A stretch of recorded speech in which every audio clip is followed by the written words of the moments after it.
Ladies and gentlemen, good evening and a warm welcome to the Red and Blue Review. What are you not doing here tonight on a Sunday night with no game? Tom Clark-Samuel. Good evening, mate. How are you? Ladies and gentlemen, honestly, a warm welcome to you. Thank you for joining us. For those of you who are going to pop on shortly, we've got a few things that we want to talk to you about, okay? And a few things that we haven't got to talk to you about. We want you to tell us what you like, what subjects you'd like covered. As a team are popping up on your screen, I'm sure they will have lots of insight and lots of information for you, especially young Tim in the bottom right-hand corner. Don't forget, you can find us anywhere on our YouTube channel now, or we've still got our Red and Blue Review Facebook group. It's still out there. Go onto our website, www.redandbluereview.co.uk, to watch this and all of our back catalogue. John Knox, Steve Chandler, Richard Thomas, good evening, gentlemen. I hope you're all well. So, introducing the panel this evening, and he's moved position since pre-show. Fergus Tigg, how you doing, mate? Yeah, very well, Nick. Yeah. Cap off and put it underneath you now, please, so you can cover the other. No, downstairs. Ian Noble, how are you, mate? Good evening, Nicholas. Yeah, I'm good, thank you. Good evening, everybody. Boys, thank you for joining me this Sunday night. And Tim Richards, the fabulous, fab Tim Richards. Good evening. How are you, mate? Yeah, good. Thanks, Nick. Hello, everyone. Paul's out there, I see. Mark Callaghan, Ian Appley, Daniel Garlick, Facebook user, Eve. Whoever's written Eve, can you write again and let us know your name because we can't see who you are? It says good evening on one of them. Paul Bristow. Maybe it's someone called Eve. Maybe it's something called Eve. It could well be. Ladies and gentlemen, for those of you who just joined us, okay, so what we're going to do this evening is we are going to touch on a couple of the usual subjects, a couple of the usual bits and pieces, but we have an open floor, an open mic for you guys to tell us. Yeah, that's got to be Andrew Adams saying it's the wrong link again. So I guarantee you that I'll come back and that will be Andrew Adams, Facebook user. So we have an open floor for you. If you would like to join us, feel free. You write in the chat what we're going to talk about, and we'll talk about it. If you've got any questions for the panel, you ask the questions, and we'll try and get to as many as we can. Yeah, there's no reason why you can't jump on, even if you want to. I'm sure if you message Nigel Croucher in some way on the World Wide Web, he'll send you down the link if it's something really pressing, really important you want to talk to us about, and you think we need to discuss. Jump on and tell us. We don't mind it. Open season. So we'll touch on the other teams. We'll touch on the transfer window. We'll touch on the loans in and out during the course of the evening. And as I'm watching all the people jumping on and saying hello. Good evening to each and every one of you, wherever you are watching in the world. Boys, if it's okay with you, I'm going to go straight to Tim, okay? And for the benefit of those of you watching or listening to us anywhere, Tim has, and I'm very delighted and very proud that Tim is representing the Red and Blue Review on the FAB, the Fans Advisory Board. Okay, so once again, congratulations to you, mate. He now thinks he mixes in greater places, so I should think he'll probably be leaving the Red and Blue Review because he's so damn important. Okay, he's such a special person. Well, we've known he's a little bit special for many years, but now he's actually proved it to himself that he's special. So, Tim, so I understand last week you had your first meet and greet with the rest of the committee. I understand you got a WhatsApp group going. This is how Tim works on the committee, ladies and gentlemen. This is how hard he works. As you can see, his input is great. I don't know where that third finger actually disappeared to. Can anybody tell me where that other finger actually went to? But that is the committee in action, and I'm sure you'll agree. It's a wonderfully exciting time he's having there. Right, get that off, Nigel. Tim, okay, very seriously, I understand you had your first meeting. I understand you guys, between you, independently from the group, have actually set yourselves up a WhatsApp group, and so you're all able to talk to each other and come up with an agenda. Could you give us a 5-minute overview of what was talked about at your first meeting the other day and what the plan is going forward, please? Yeah, certainly. So it was last Tuesday, I think it was, at the Academy, my first time there. As I was saying to Nick, it's still quite surreal to kind of, after all my life being a fan, and now to kind of have some involvement is, as I said, somewhat surreal. But so we met up last Tuesday, purely as a meet and greet and kind of start laying out how it's going to work. We had all the FAB representatives there, We also had Ashley Brown from the Football Supporters Association, who is working with all the Premier League clubs on setting the FAB up and kind of helping getting it sorted. There was also from the club, there was Sean O'Loughlin, the Chief Financial Officer, and Sharon Lacey, who is the Chief Operating Officer. It was. The first thing that struck me is how open they were.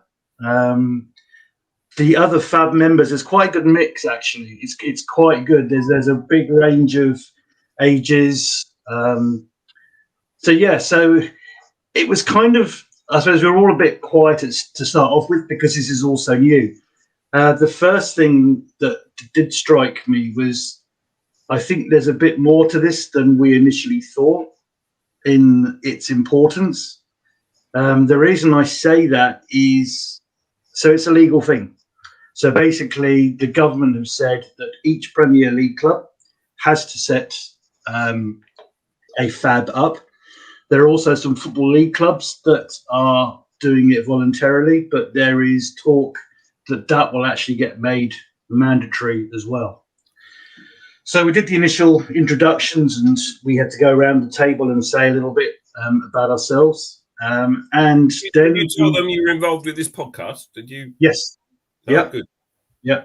Well because we had to say who we represented, as in, which I'll lead on to something else a bit later. But I also said, and also, other groups like the Red and Blue Review.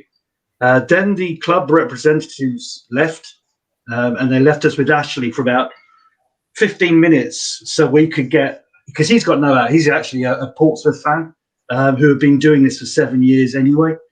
So he's got no axe to grind. He's got no, motive. And he was really useful. And it was interesting because I have been looking at social media and, Palace are always last. It turns out we're not. It turns out we are kind of in the middle of clubs and how far they are down the FAB path. He said, for instance, Liverpool is quite advanced because they had a good setup anyway, and they've slightly altered that to be a FAB. There are other clubs that haven't even got anywhere near the place that we've got. One thing he did say that he was amazed by was the number of initial requests that Palace had. I think they said it was 265 people. And he said, is that applicants for the job? Yeah. Yeah. And he said that was factions of 10 higher than any other Premier League club, which is quite interesting. And then I asked the $64,000 question or whatever it is. And I said, look, are you finding that clubs are doing this because they want to, or are you finding they're doing this as a tick box exercise because they have no choice? And he said, basically, there's a mix. He said there are definitely those that are up for it and that are doing it from as far as he can tell, from a genuine place. He said there are other clubs that you can definitely tell they're doing it purely because they have to. So again, I said, okay, so from your point of view, from Palace's point of view, what's your honest opinion on their stance? And he said, I can honestly say from the conversations that he'd had, the interactions that he'd had and will be having, he said from what he can see as a club, Palace do seem very genuine in wanting this to progress, wanting to get it to work. Time will tell, but it was, that was nice to see. Then the club representatives came back. They basically did say that nothing was off the list, if you like, to talk about. They said anything that's discussed there, we are free. Well, anything that's discussed there will be put out into the public. They did say that there may well be topics that come up that they'll ask us to hold off until a club announcement is made, which I thought, is fair enough because you need to get the right messages out there. I presume you weren't asked to sign any NDA welcome gel. You weren't asked to sign any gel. Yeah, nothing. No, nothing at all. They did seem very open. To be fair, they did seem pretty genuine. One of the things that was spoken about both by the club and by all the FAB representatives, was the trust. You know, it's a relationship. This thing's just started. We've had one meeting. It's brand new for all the clubs, you know. So as they said, as much as we've got to learn to trust them and trust the club, they've got to, you know, it's a two-way thing. They need to build up a relationship with us as well. The other thing we did, or there was spoke about, so currently at the moment, the chief operating officer is the chairman or chairwoman, chairperson. Of the FAB committee, you mean? Yeah. Yes, yes. One thing that we've got to do, and we are meeting up at the club at Sellers Park on Monday, as in purely the FAB members, we have to discuss and come up with a co-chair who can sit alongside the chief operating officer, just to make sure things are down the middle, there's no bias one way or the other, and to keep it strictly, you know, down the line. And again, going back to what I said initially, this is a bigger thing than I initially, or most of us initially thought it was, in that what the club every year have to do a report back to the Premier League regarding the FAB, things that are discussed, things that have been progressed. And there are, I think they said it's 2 meetings a year where all co-chairmen have to go and sit with the Premier League in their headquarters to discuss what's happening and to bring anything up. So, yeah, this I think is quite right. Tim, can I ask you a question at that point? I'm going to jump in and ask you a question. It's the same question as I asked you the other day when you were telling us about it. So, just for clarity, there is already a chairman in place. But what they're looking for from the FAB committee is somebody to step forward and be the co-chair to sit alongside the current chairman. Tim, okay, I'll ask you the question. Probably some of the people watching out there want to know, are you actually planning on putting yourself forward? I'm thinking about it, but... And if not, why not? Whether I've got the time, whether I've got the... Yeah, I'm thinking about it, but I can see there's going to be a lot of flack with it, and it's kind of, am I prepared for that? Tim, can I come in? I suppose, you know, you've had one meeting with your colleagues there, fellow fans. How many of you were there 10, something like that? Is that right? 8 or 10? I'll read out. I've got a list here. Just if I read out, and the reason I want to read it out, is because one of the things that I said, we were talking to who you're representing and who. I said, look, at the end of the day, the fact you can see that Palace had that many people who wanted to have a go and help get the club to move forward. It's not just a fan base, it's a family. It's more than just a fan base. So I said, yes, I am representing the gold members, you know, that. But if someone who isn't a gold member contacts me, I'm not going to say, oh, sorry, I can't talk to you because you're not a gold member. That's good. So, I'm a gold member. Yeah. So basically, cut to the chase. Tell us who these people are, and what I'm interested in is there anyone there that you think would make a really good co-chair other than yourself? Because you're not sure about yourself, so forget that. What about the other people? So we got Bruce from the Disabled Supporters Association. We know, friend of the show. Yeah. Daniel Grant from the HF. Jennifer Ball, season ticket holder. Kate Murray, Palace and Proud. Mark Silverstein, away match attendees. Phil Huffer, who is the Women's Supporters Group. Ryan Salisbury, the international member from San Francisco, I think. Sue Maisie, the Crystal Palace Independent Supporters Association rep. And Chris Waite, hospitality. Right. Okay. So I'm going to lead in here my first question to you, Tim. So primarily, do you understand the role of the FAB committee to be a conduit between the fan base and the club back to the fan base? Is that your understanding of the role? That's exactly what it is. But it's one of the things that we did discuss is how are we going to get the message out there, or how, you know, what's the best way to keep everyone that we can updated. One of the members came up with creating a website, but I said, that's so much work. And again, it's like a separate, we don't want to be separate. It's the club. So I think we heard that the club are actually looking to create a page on the Palace website for Fab Business where people can go to get updates. One of the things that I did ask for them to do was on that, just to clarify exactly what the Fab is for, what they think, and we have to agree it, but what the Fab is for. And it's a bit like I said to you, Nick, it's not a case where Joe Public or Joe blogs in the Holmesdale end, oh, my seat's cracked, I'm going to contact Fab. It's kind of not for that generic, that kind of specific thing. It's the bigger strategic kind of way forward or any ways to improve things.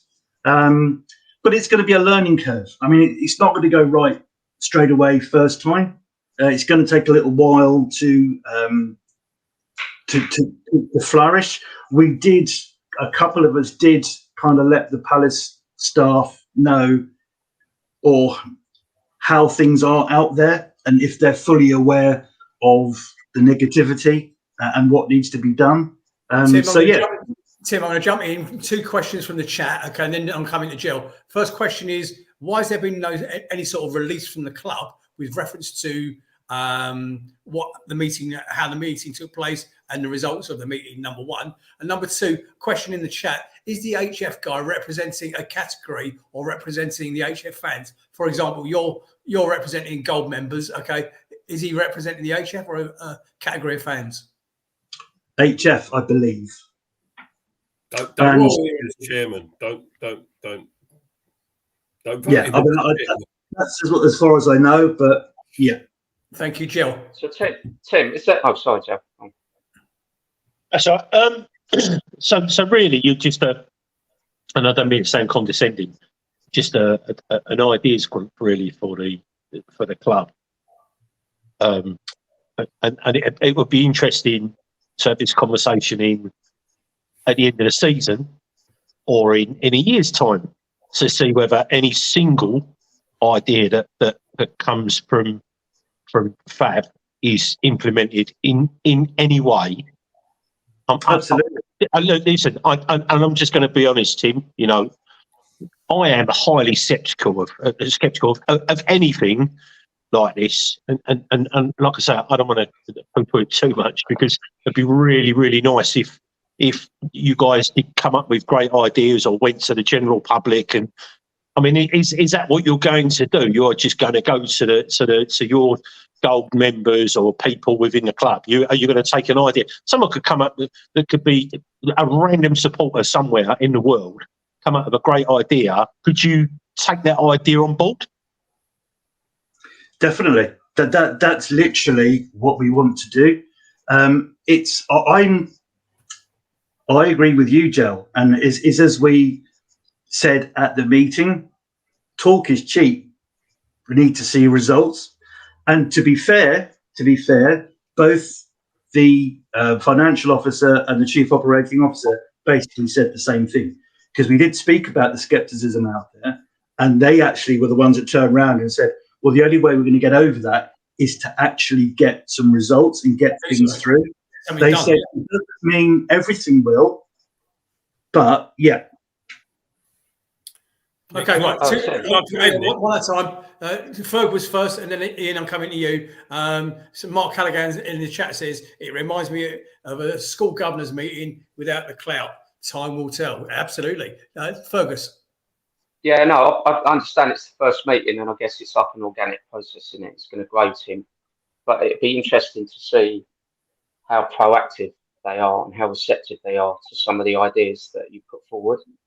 And it might be worth listing, you know, the benefits, because like Jill said, at the end of the season, if we've not delivered or they've not delivered anything that's come out of the Fab board, then it kind of almost renders. Well, I think the end of the season is probably a bit too soon, if I'm honest, Ferg. I think, you've got to give these guys an opportunity to A, insert some influence, and B, have an opportunity to get a result of whatever it is they're looking to get. Okay, Ian. Yeah, I mean, I think what would be interesting, because, you know, Tim, you're representing gold members, but your conduit to gold members, you know, I'm not sure where that is, but you have got a conduit to people that watch this podcast. And we know that we get 60, 80, 100 people watching this podcast, and we get lots more people listening back to this podcast after it goes out live. So, I'm just saying to you guys out there listening to this now, if you've got issues that the club, that you've got with the club, why don't you put them in the chat, or even, Tim, I don't know if you want to give your email out. People can email you directly. It's there, is it? Yeah, here we go. Tim, cpfcfab@outlook.com. There's the email. If you've got issues, why don't you just email Tim what those issues are? I'll tell you what, Tim, there's an awful lot wrong about this football club off the pitch. An awful lot wrong. The ticketing system, for a start, is totally useless compared to other clubs. They don't release away tickets anywhere near soon enough. We know that other clubs do it better than us. And therefore, that's one thing that you could take up. And I hope the away season ticket guy, or whoever he is, takes that on board. I don't know the bloke that you mentioned as the away, representing away fans. I've never heard of him. I go to every away game virtually. But, the away ticketing is awful. Getting through to the box office is pretty awful. Some of the experience on match days, the food offerings are pretty awful. So, you can list the things that are wrong with this club. I think off the pitch, we're League One, League Two standard. We're really poor. And therefore, I think the fan advisory board's got a big task to improve some of that stuff. And Tim, my friend, you've got a pivotal role to play in all of this. Absolutely. Tim, is there an open channel? Or is it you can only bring it up when you're meeting? I mean, is there a WhatsApp group or something like that where you can constantly feed your ideas into? Four things.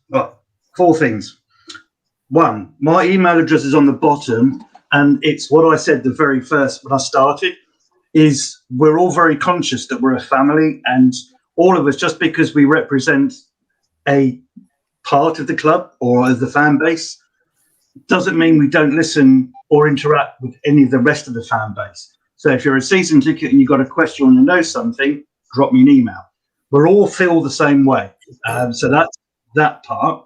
One of the things that is going to work well, and Ashley Brown came up with, and I think we're going to go with it, is that one of the things we're going to do is, apart from the FAB meetings we're going to have, it's likely ticketing was one of the things that was spoken about, is there will be working groups set up. And what we're kind of hoping is that there will be one FAB representative on a working group, but then we want to bring other fans in who aren't on FAB, maybe not in another group, to be involved in that working group to help get things sorted. So you're spreading the knowledge, you're breaking down the reservations and it's not going to work. You're involving other people that might have some really good ideas that otherwise may not be able to get involved. So we're hoping that's going to help the situation. There are two WhatsApp groups. We have a FAB WhatsApp group. Try saying that when you've got false teeth, which is just the FAB members that we're communicating. There is also another one which has the club representatives on there. And basically, their words were, even if it's on a match day, if something is reported or if you see something or if something isn't right, message them and they'll work on it. It's sorted. So, Sorted. I mean, it's going to take a little while to get it all, gelling. Excuse the name, gel. But yeah, that's basically kind of write off. Now, there isn't, I don't think, going to be a Facebook page because, again, who's going to have time to do it apart from anything else? But there will be the page on the website, and I believe, don't quote me on this, but I believe all our, where the updates from any meetings will go on, so people can see what's going on, but also all our contact details will be there as well. Jill. So there will be minutes available. Will it be anything redacted, or will it be a full transcript of the minutes of the meeting? At this stage, Good question. I believe it's a summary. It was kind of So redacted. Okay, that's okay. well, but then the summary won't get put up unless we agree it. So Yeah. if the club come up with a summary and we go, oh, hold on, no, this bit, then they will have to change it. And to finish up, Tim, because I would like to cover a couple of other subjects tonight. Is there any plans? Did they mention any plans for the chairman to show his face at any point, or direct football? Yeah. Or I know these are non-footballing issues you're going to be dealing with. So what's the thought process going forward? Steve Parish will be coming to them. He couldn't come this week. He was away on business. They didn't say what business that was. You're not transport business. Yeah. or was it? I can't say anything, can I? No, sorry. So he apparently will be coming along. Okay, boys. Yeah. So I was just reading a comment in the chat. That's all. Okay, right. So last opportunity, guys. Anything else you want to ask Tim before we move on? No, just to say, Tim, we're right behind you, mate. So make sure you get our voices heard, and I'll email you about those ticketing things. I think it's quite an important one, actually. Cool. Yeah. And on behalf of the whole team, Tim, I'll say it to you one last time. I'm never going to say it again. We're immensely proud of you, mate. Well done. Yeah, good work. Right. Okay. So Simon Philpott has asked the next question. 3 days left and no signings. Good evening, Si. Hope you're well, buddy. Yes, we are getting your messages, you plank. Okay. So 3 days left and no signings. Ian, give us the list, please. Yeah, we've been linked with a few players, haven't we? And there's some that are more likely than others. Probably the most likely is Daniel Munoz. Is that how you say his name? He's a 27-year-old Colombian right back, plays for Genk in the French league. 122 appearances, 16 goals from right back. I've seen some clips of him. Looks a great attacking fullback, gets forward a lot, gets in the box. He's 27 years of age. I think he is an upgrade on Joel Ward or Nathaniel Klein. So, I'd love to see that deal happen. We've been linked with a couple. Sorry? Can we actually just do Munoz first? And then go fine. Carry on, yeah. Right, okay. It's interesting to hear you say that you've seen the clips, but it's more interesting to hear the manager say he's actually seen them clips. Now, why would he not? Why would we not be signing this guy to join us and sit the manager down and say, we need you to have a look at this bloke here? Jill, when Ian mentioned his name and his age, you scuffed when he was talking. What was your thought process? Because I've got one as well. I don't know. I don't think. Firstly, I don't think we've got the money, and as I've had conversations with many people over the last few days, I don't think we're gonna. I don't even think we're going to get loans. I think everyone is absolutely, especially clubs like us, are absolutely petrified by the financial fair play rules, and I think we'll find out. Why would we be worried about financial fair play rules?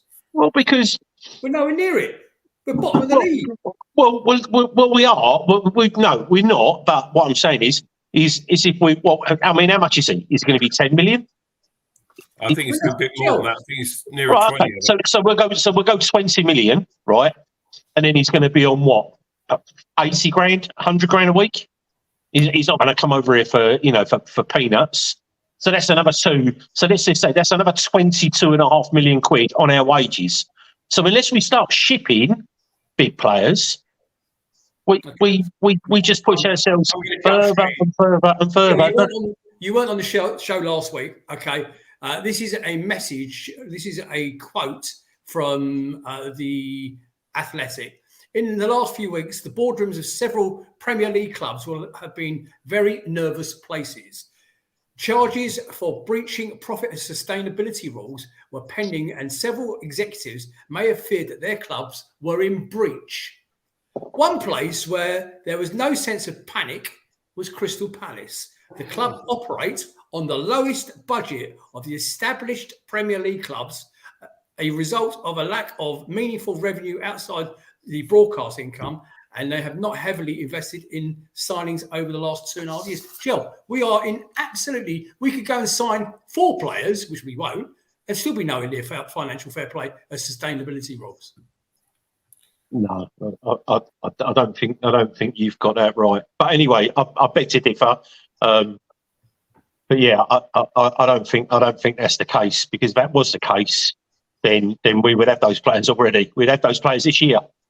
So, it's or would we? Again, the reason I'm asking well, of course, if we've got the money, if you're changing the manager, no, Nick, if we've got the money, then you spend it. We haven't got the money. It's obvious we don't have the money.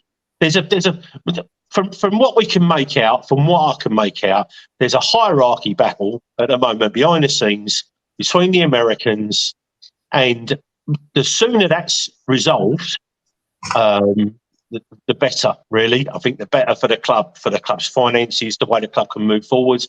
And in all honesty, the only way that I can see our club moving forward is probably end of this season. And it'll be another sideways move unless we hit the jackpot again. But when we ship 4 or 5 players, and we all know who those players are, because, the ring fence money, I don't think so really, is now, we need anything between 170 and 200 million quid for the shiny new stand. The only way we get that is by shipping those players. It's as simple as that. And Eze's had 4 years. He's done us all right. Everyone knows the thing about Elise. We all know that Newcastle are more than sniffing about Anderson. Gay is 100% in going to Chelsea, Spurs, Man United, possibly Liverpool. We're going to ship players. We have to be realistic about it. Where our money's going to come from, and then what we're going to do? Invest 25 million quid of that, because the money's got to go to the stand. Okay, listen, I mean, that is our business model now. Ian, I'm coming to you right now, okay? Jill, you made a great point a minute ago about the friction in the boardroom, okay? I want to cover that as well if we get an opportunity in a minute. Ian. Yeah, first of all, I said French league earlier. Of course, it's the Belgian league that this Nunez is playing in. Thanks, Maxo3, for your comments. Lads, we basically signed Nunez.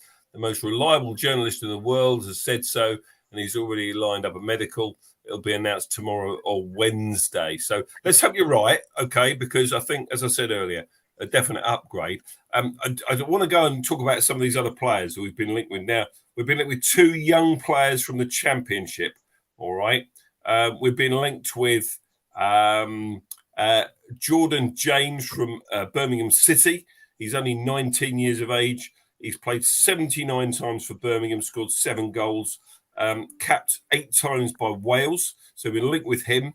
And we've also been linked with Adam Wharton at Blackburn. Again, he's only 19 years of age, only played 39 times and scored 3 goals for Blackburn. And has played for the England under-20s twice. So he's another young player. Now, the issue I've got with both of these guys, I'm sure they're good footballers. Otherwise, we wouldn't be linked with them. But other clubs are in for them as well. And I'm not sure that they're their answer now. We need players that can come in, like Munoz, or whatever his name is. We need players that can come in this window that can make a contribution to this squad now and not next year. I'm not interested necessarily in signing players, sending them back on loan for the rest of the season. That's not helping Crystal Palace Football Club at the moment.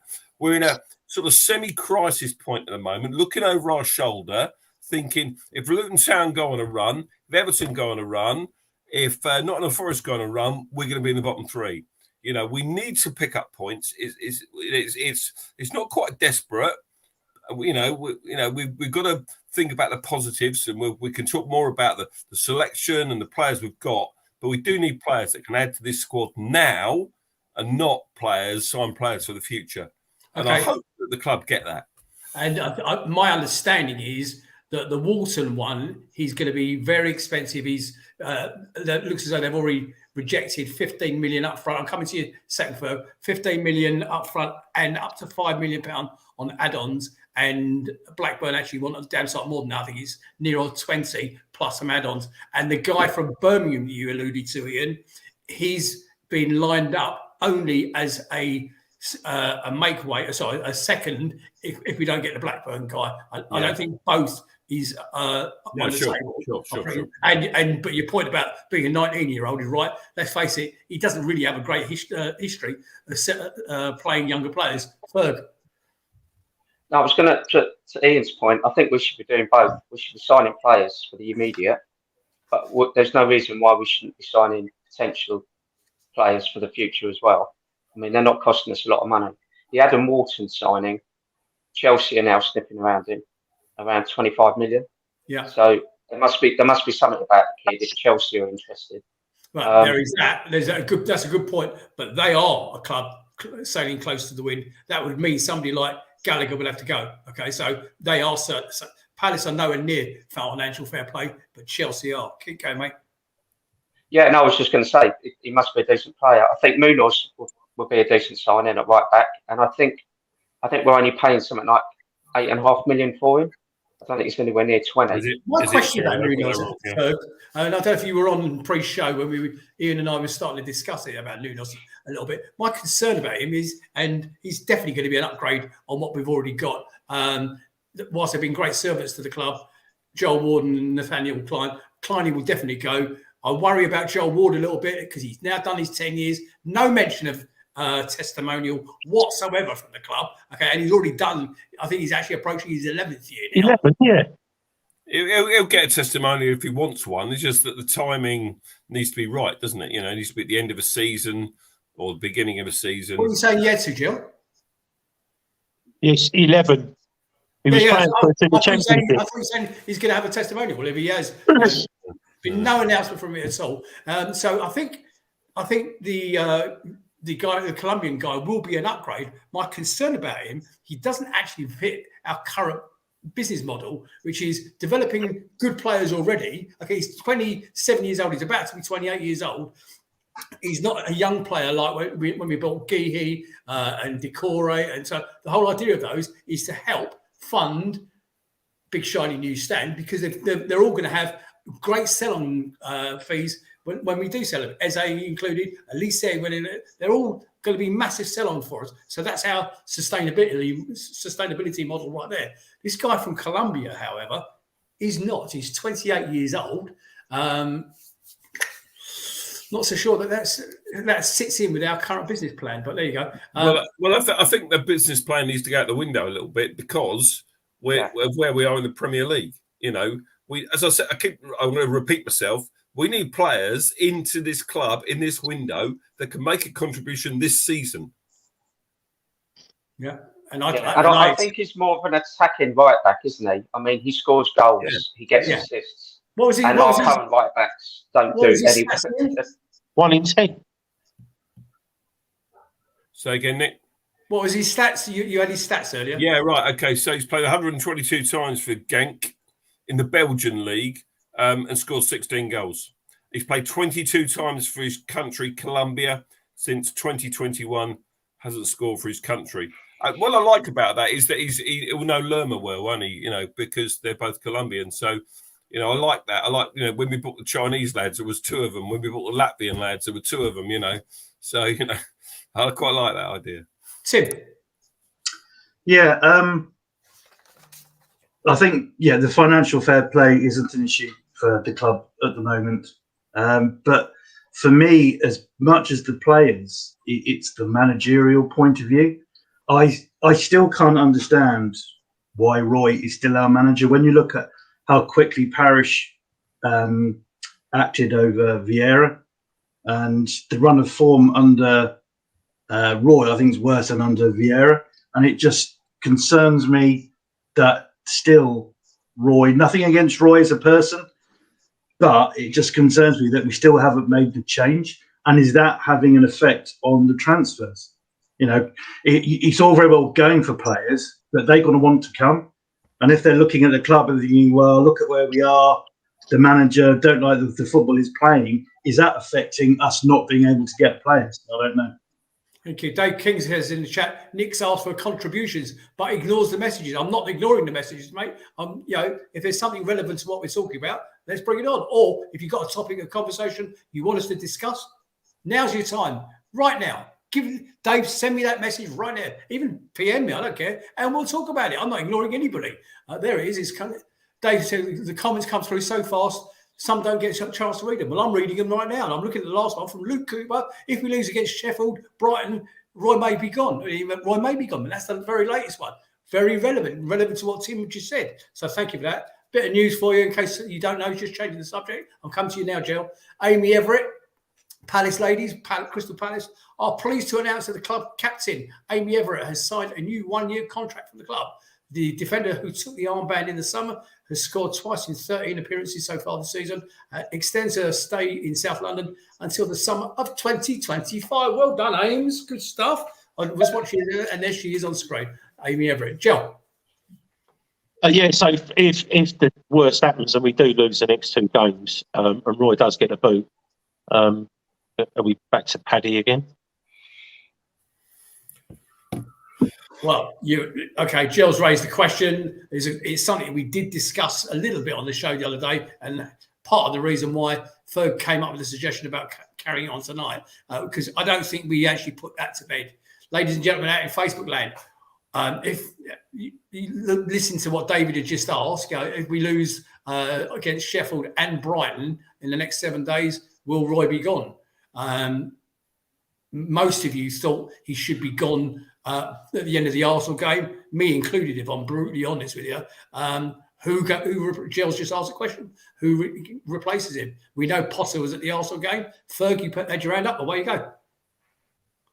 Oh, I think Ian had his hand up. Oh, sorry, it was Ian. I'm picking on. Yeah. Listen. Roy Hodgson will only go if we have a replacement lined up. Paddy McCarthy is not the answer for Crystal Palace Football Club. Well, he's not, but he was. No, he's not. He can do a temporary, he can do a 1 game, 2 game cover, but he's not the answer as a manager in the Premier League. To manage in this league, you have to have experience, preferably experience in the division or similar level overseas. So if they're going to sack Roy, they need to have somebody lined up. So whether that is Steve Cooper or Graham Potter, we talked about both of those on the last show, and we can carry on talking about that this evening if you like. But we need to have someone lined up.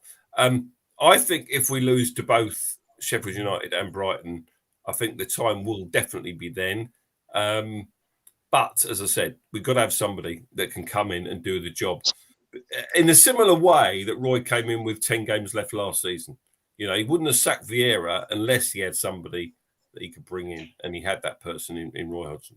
A couple of guys in the chat saying Tony was one of them. I can't remember who the other one was, saying that Parish won't sack Roy, he'll keep him to the bitter end. Moxel saying, can we get Sean Derry? I noticed Sean was around today during that awful game up in the Midlands. He started a ruck, didn't he, Sean Derry? He was the one. You know, Sean Derry, he'd be the one holding him back, wouldn't he? Because he has got previous up north up for doing that, hasn't he? Lee Locke was saying Roy's holding out for the compo. He won't walk, and Parish won't pay him. So, well, there's the vicious circle. Ian Lyons, even if we do lose one of those games, Hodgson, what did that say? You take it off screen, Nodge. Hodgson was something or other. I didn't see the rest of it. What happened to Roy going upstairs, Ian Lyon asks. Do you think that would be a role for him, Tim? I don't think so. Why would he? I don't think, I think his body language has changed this season. His interest. I think personally he's done. He's tired, and who can blame him for the amount he's put into football? I think this is it for him, to be fair. Okay, we'll move on to something else in a second. I'm just going to give you some updates from other teams around the club that happened since our last show. The under-21s on Monday the 22nd in the Premier League Cup. They beat Birmingham 3-0. Great result for them. On Friday the 26th, just gone, Premier League 2, Division 1, Palace under-21s and beats that lot down on the South Coast 2-1. Is that a lucky omen? Look at that. Is that a lucky omen? Great result, boys. On Saturday the 27th, yesterday, the under-18s in the under-18 Premier League, Palace beat Fulham 4-2. Very good result for the lads. And I can't remember his name. Who's that guy that keeps scoring nice? Jump on and tell me, please. Absolutely phenomenal effort by him. I think he's done 3 hat-tricks already this season. And Paul Bristow. Zach Marsh, thank you. There it is. The women last weekend, during the week, Wednesday the 24th, in the FAWSL Cup, London Lionesses beat the Palace Ladies 2-1. And today, unfortunately, and I don't know if any of you saw this today, it might be worth having a chat about this. Palace women fell down 1-0 to the Clowns. Now, during that game, for those of you that saw it, or more importantly, for those of you who didn't see it, thank you for your answers about Zach Master in the chat, everybody. What a prolific player he is. There was an incident in that game with the Palace ladies today. It was an innocuous challenge between one of the Palace girls and one of the Charlton girls. And one of the Charlton girls went down, okay, and she went down into like a halt position on the deck. And I don't know, I'm going to take a stab here. 20 minutes she was in that position. 20, eventually they carried her off. Eventually they took the players off the pitch because she was so badly hurt. The challenge was so innocuous. And in the background, because it's not exactly the most professional of commentaries when you listen to the stuff on the Palace app, and in the background, the ground was obviously fell silent because nothing was happening on the pitch because there's nobody on the pitch. They carried the young girl away, okay, and you could hear the ambulance arriving in the background. So, football rivalries aside, boys, we wish that young girl from Charlton Athletic every success. I hope things get sorted for you as quickly as possible. Okay, so Paul Bristol saying Chris Wilder will be a fool if he doesn't think that Tuesday is one of his best opportunities to pick up 3 points. I mean, yeah, and I think he's probably right. I think I'll make you right there, Paul. Mark Callaghan saying Zach Marsh is the club's top scorer. Second top scorer has gone to Burton Albion on loan. That's our boy, isn't it? That's our boy. I better cover that, haven't I? Oh yeah, he's been sarcastic because I think he's talking about ours. So let's do that then. Out so far, Sean Green has left the club. He joined Carlisle United on loan until the end of the season. Luke Plange has returned to the club following the conclusion of his loan to Carlisle. Kofi Balmer has returned to the club from loan at Port Vale. The Northern Ireland Youth International joined Vale in the summer, making 16 appearances for the League One side. John Kamani Gordon, who returned from his loan at Cambridge United, has now joined AFC Wimbledon until the end of the season. Here we go. Academy fullback Taya Adaramola has joined John Textor's RWD Molenbeek on loan until the end of the season. And Academy striker Ola Adabomi has joined Burton Albion on loan until the end of the season. So whoever said that in the chat, take a bow, sir. Brilliant information. 20-year-old centre-back Craig Farquhar has signed from Larne FC. We seem to be signing a lot from the Irish League at the moment. He will be part of Darren Pound's under-21 squad. 21-year-old midfielder Killian Phillips, and he said Philpot there, Phillips has joined Aberdeen on loan until the end of the season. Subject to international clearance, his loan with the Wycombe Wanderers was terminated early with the agreement of all three clubs. Crystal Palace Academy have signed 18-year-old defender Luke Brown. Guess where from? Republic of Ireland team Shelbourne. And Crystal Palace women confirmed the signing of the 22-year-old Republic of Ireland international Izzy Atkinson. The left-sided midfielder is capable of operating as a winger or a fullback. She has joined the club on a permanent deal from West Ham United on a contract until 2025. Well done, Izzy, and welcome to the club. Right, boys, it is now 10-9. And so we were talking about the board and the boardroom debacle that's going on with Textor, the other two Yanks, and Parrish. Now, just so you're aware, for those of you who don't know, Steve Parrish, although he is in overall control of all football issues within the club, he has now either a 10% or a slightly less than 10% share stake in the club. The rest of them have been split between Blitzer and Harrison Blitzer and Textor, and a few odd ones floating around.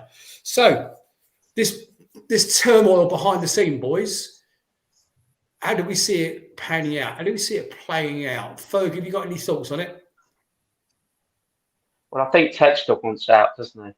I think he spent 680 million buying Leon. year before last.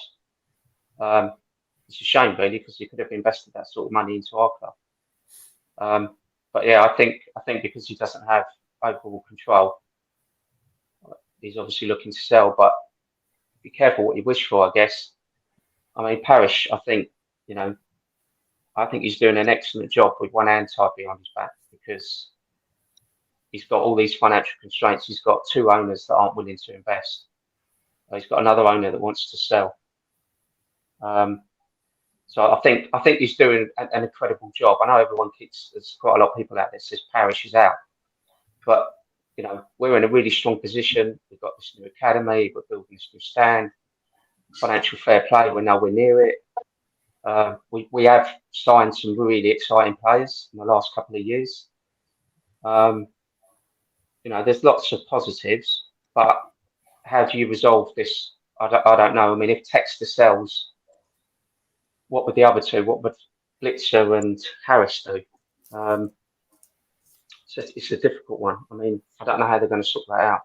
Joe, I want your input in a second, but before I come to you, okay, I want to mention in the chat, ladies and gentlemen, and I'm sure you'll all join me, each and every one of you that's out there, please comment on what I'm about to say. Ladies and gentlemen, I'm delighted to welcome Claire Davis to the show. She is in the chat. She is reading your messages. I had the pleasure of joining Claire and her family for Holly's funeral 10 days ago now. And Claire absolutely did Holly proud that day. I am so proud of you, Claire, and the Red and Blue family are right with you still. Tomorrow night, ladies and gentlemen, at the Sheffield game, there will be a further bucket collection going on in the fan zone. So if anybody else wants to contribute to help with the collection for Claire and her family, please join me in assuming I can get the time off work, in the fan zone. There certainly will be a bucket collection going on. Thank you to each and every one of you that contributed to helping with the funeral costs. I was there on the day. It was brilliant for her. It couldn't have gone any better. It was what it should have been, a somber event, but a celebration of that beautiful little girl's life. Okay, and thank you again. So, Claire, I know you're out there. Love you. Give me a call. I tried phoning you the other day, but you didn't pick up. Ian.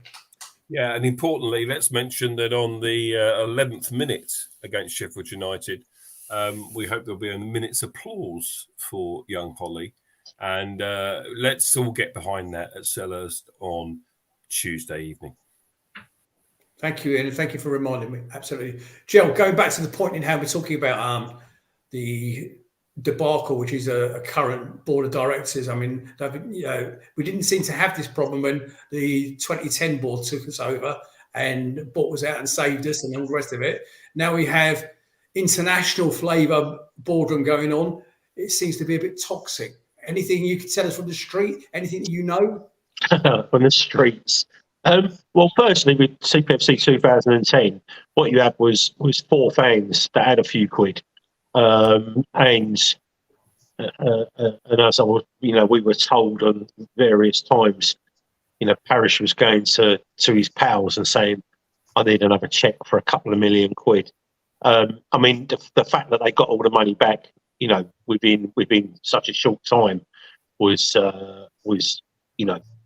probably down to pure luck that we got into the Premier League. But anyway, when you're run by fans or a fan, I think they are.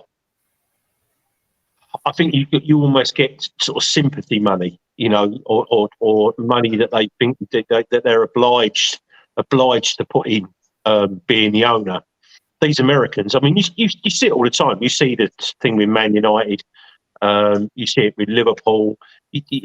Any time American owners come into a club, I mean, when they can't asset strip us, fortunately, because we don't really have a lot. But it rarely goes well.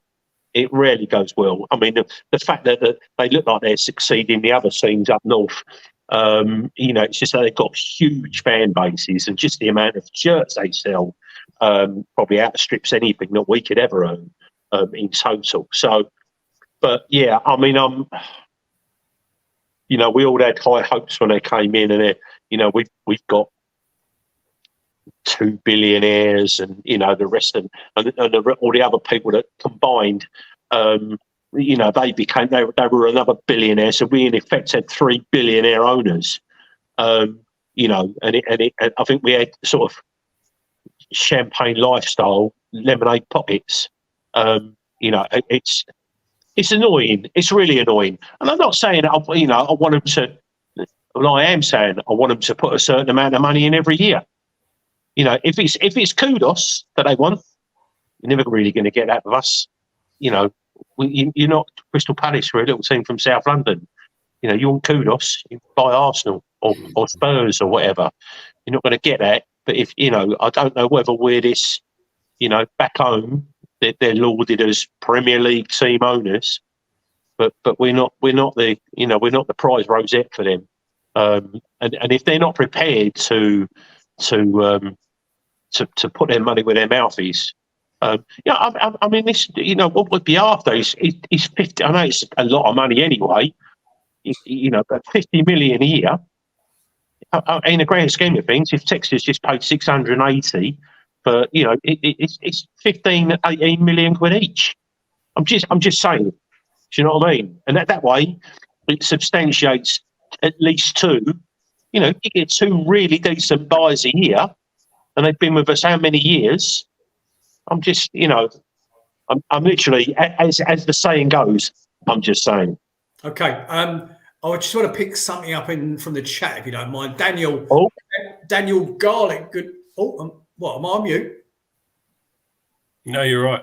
Oh, that's right. I don't know what Jill was doing. You said Daniel Garlic. He said, "I think we need a complete fresh takeover and clear up the toxic behind the scenes at Palace." Now, that is a very simplistic view, of course. Okay, because what you need is somebody who has the ability and actually wants to come in and buy the club. You know, we are not in this state that the Man United are with the Glazer thing and that takeover. Look out! Here comes. Turn your phone on. Turn your phone portrait landscape. Turn your phone landscape. Okay, Lovely. ladies and gentlemen, and putting his input from Put it back the other way. Can you hear me? From Fort Lauderdale, Yeah, can you hear me? Mr. Ian Lyons. Ian, I'd like your views, a fresh pair of ears and a fresh pair of eyes on the debacle behind the scenes in the boardroom. How do we resolve it? Well, listen. Firstly, can you hear me? Yes. Unfortunately. Okay. So Sadly, yes. the debacle of Palace as a whole. It's not great, is it? Let's be honest. I've been trying to catch the show as I've been on the intercoastal waterway with the data that I've got, and I agree with a lot of what's been said so far. But I think even if we draw against Sheffield United, Hodgson has to go. You know, it's win or bust, and even then, it's only going to you know, put off the execution for him. It's just typical Palace, just dragging our heels over everything all the time. There's an issue. And who's replacing him? Well, you know, there are a number of options out there, and a number of options that actually don't have jobs. Lopetegui is one of them. Cooper, I know, perhaps wants to have a bit of a rest. Potter, who's been seen, but I don't believe that he's interested in the job anyway. But there are other people out there. They just have to pay the money, you know, and that's exactly what they don't want to do. That is probably why we're in this mess in the first place, because they don't want to pay the money. Mark Callahan says in the chat, Ian, welcome back, Miami Vice. Yeah, it's Crockett or Tubbs. Definitely Tubbs at the minute. Yeah, definitely Tubbs, 100%. So what about the debacle in the boardroom, though? That's a topic at the moment. Well, yeah, I was a bit flabbergasted to hear Ferg say that how much Textor has allegedly paid for Leon. But Textor's an issue. Get rid of him. But the other two are just a bigger issue. At least Textor is trying to do something, even though he's, you know, struggling because he's lack of control. But the other two seem to have the deepest pockets with the shortest arms. You know, what are they doing? Boys, I don't know if you can see the message in the comment in the chat there. Paul Holden says, when you look at Ian Lyons, that's like looking at Palace at the start of the season. Then you look at Gel, it's like looking at Palace towards the end of the season. Classic. Oh, that's harsh. Sorry, Joe. I disagree with that, mate. That is bang out. That's bang out of order, mate. That's quite Don't funny. have it. Don't stand for it. It's very quite good funny. Joe, you're not responding, mate. What's the It's point? frozen. No words. It's the first time I've ever heard him not say anything. Classic. What, you want me to start coaching the people watching the show? All right, then. If I must. See that? I'm on for 2 minutes. It's derailing the show already. Sorry, boys. Right, okay. Listen, boys, I think it's good fun. So we still haven't picked between us. We still haven't picked a new manager. We still haven't picked up a new board. Okay, that's what we're supposed to be doing this evening.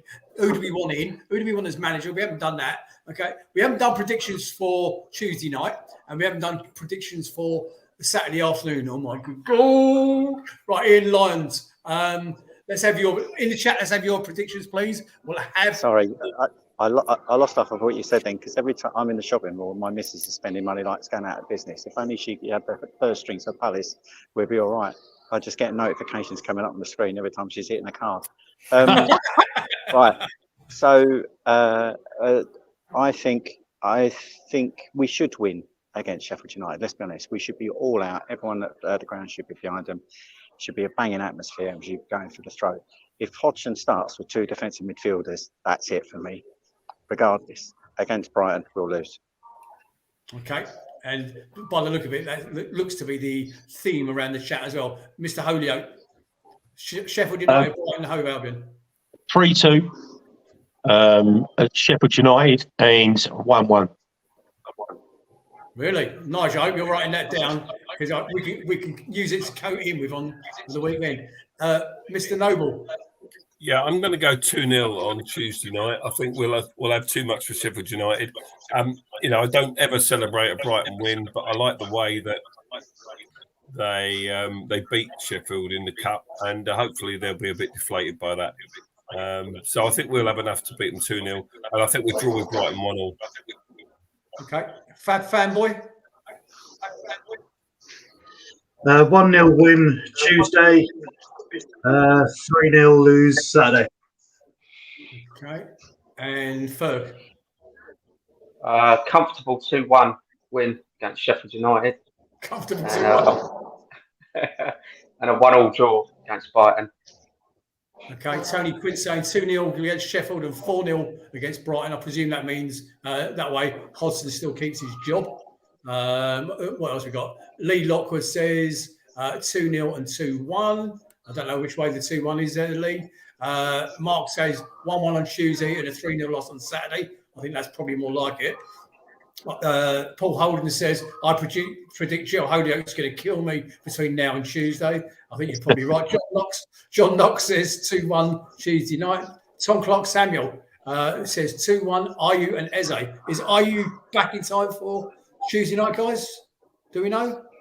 I think so. I think it wasn't when they had to be out of the country within 24 hours after losing. So you'd like and to Saturday he said 2-2. They got chased out, didn't they? By their fan. Oh yeah. And Dave Keith says 2-0. So there you go. John Knox says 1-1 draw on Saturday.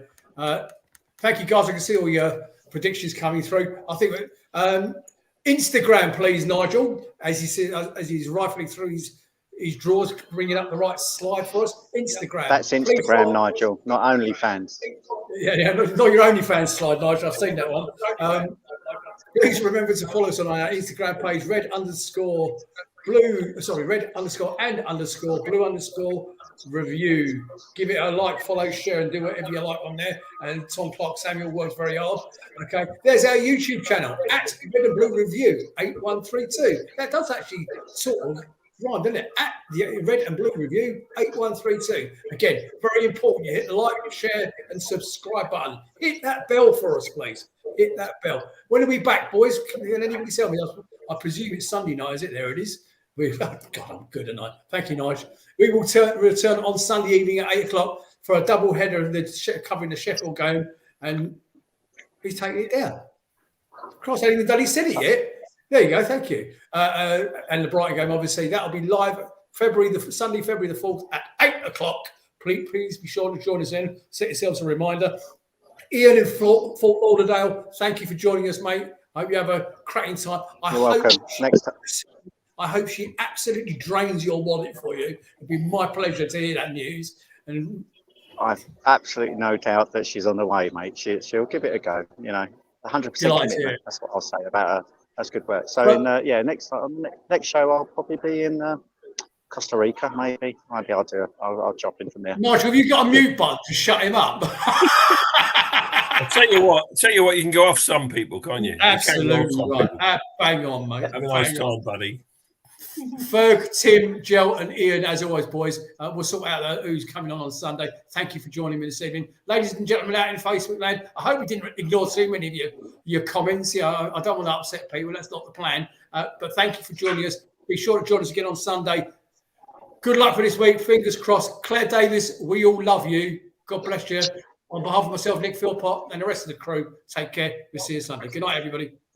Good night. It's all right.